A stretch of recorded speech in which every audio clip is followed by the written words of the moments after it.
Start with a pristine tank, then add the substrate layer. Carefully arrange your hardscape like driftwood and stones, and finally begin planting the flora. You are standing in front of an empty glass tank. Same room, same afternoon light through the window. This is where a low-tech planted tank will come to life. No CO2 canister, no high-intensity LED panel, no complicated timers. Just soil, plants, water, and patience. Let me explain what that means. The basics. A low-tech planted tank runs on natural balance. It uses hardy plants that grow slowly but steadily. You do not inject carbon dioxide. Light is moderate. Think an ordinary LED or even indirect sunlight. Filtration is gentle. You change water once a week, but the plants do most of the work. This method is perfect for beginners because it forgives small mistakes. The only real rule is plant heavily from the start, then let nature take over. Materials you will need. Look at the table. This is everything. First, the tank. Any size works, but a 10 to 20 gallon is easiest for a first build. Second, light. A basic LED aquarium light. Nothing fancy. You will run it 6 to 8 hours a day. Too much light causes algae, not growth. Third, substrate. Use an aquasoil or a layer of organic potting soil capped with fine sand or gravel. This feeds the roots for months. Fourth, plants.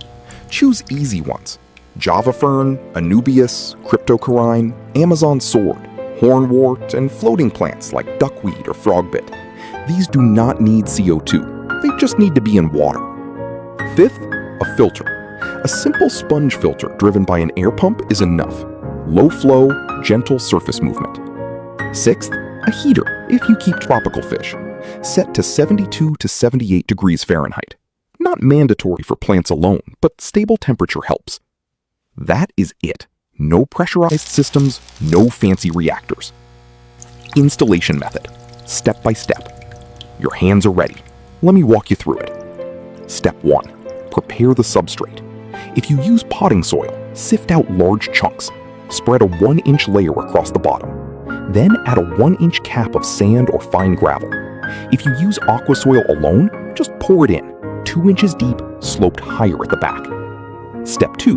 Hardscape. Optional, but beautiful. Place a piece of driftwood or a few smooth stones. These give your tank shape and give plants something to attach to. Do not overcrowd. Leave open space for swimming and planting. Step 3. Plant heavily. This is the most important step. Take your easy plants. Use tweezers. Push crypts and swords into the substrate. Tie or glue Java fern and anubias to wood or rocks. Their rhizomes must stay above soil. Drop hornwort or floating plants on the surface. Fill every gap with a plant. A dense jungle from day 1 wins against algae. Step 4. Fill with water. Place a plastic bag on the substrate. Pour water slowly onto the bag. Do not disturb the soil. Fill to within 1 inch of the rim. Step 5. Install the filter and heater. Set up the sponge filter. Turn on the air pump. Place the heater vertically or diagonally near gentle flow. Wait 24 hours before plugging the heater in. Glass needs time to adjust. Step 6. Light and wait. Turn on the light for 6 hours only for the first 2 weeks. Watch. In the first week, the water may get cloudy. That is bacteria blooming. It clears. You do nothing. In the second week, you will see new leaves. In the third week, roots spread. By week 4, the tank is alive. What you do next? No CO2, no daily fuss. Just weekly water changes, about 25%. Trim plants if they shade each other. Clean the sponge filter once a month. Feed fish lightly if you add them. That is the low-tech way. Simple, natural, beautiful.